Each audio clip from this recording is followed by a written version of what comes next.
Abdi ko guyyaara koo badhaasa addaa ansiittan irraanfadhee gammachuu fi gaddaa haadha balaa isee haadha boqonnaa koo waa'ee kootiif dubbadhu ati yaa harmee koo abdi ko guyyaara koo badhaasa addaa ansiittan irraanfadhee gammachuu fi gaddaa haadha balaa isee haadha boqonnaa koo waa'ee kootiif dubbadhu ati yaa harmee koo.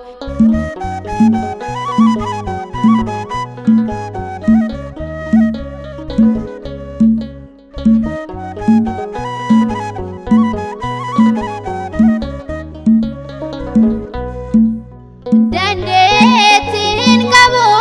dubbachuuf waa'ee koo ansiittan kennadhee ba'aa fi galma koo cubbuu kootiif jecha boqonnaa nan dhabee ani siin faarfadha ani siin waammadha harka koo ol qabee abdii koo guyyaara koo badhaasa addaa ansiittan irraanfadhee gammachuu fi gaddaa haadha balaa isee haadha boqonnaa koo waa'ee kootiif dubbadhu ati yaa harmee koo.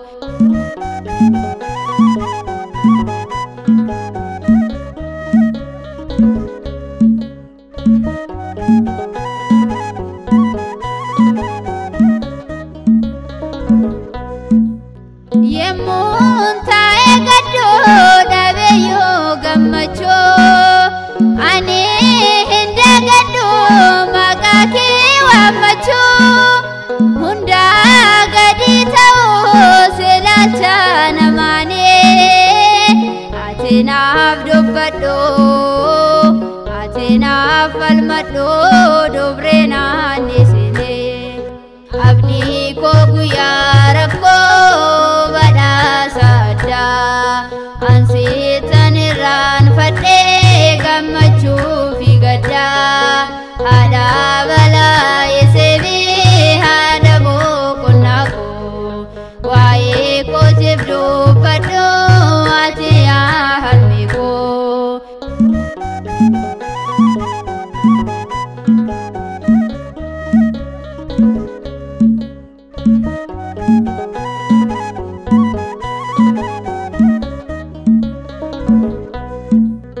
Baadheen deemanii baay'ee jecha namaa hiyyummaa koof jecha hedduu natti gamaa ani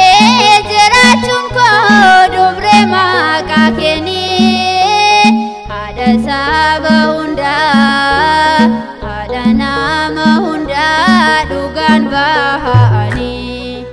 abdii koo guyyaara koo badhaasa addaa ansiittan irraanfadhee gammachuu fi gaddaa haadha balaa isee haadha boqonnaa koo waa'ee kootiif dubbadhu ati yaa harmee koo.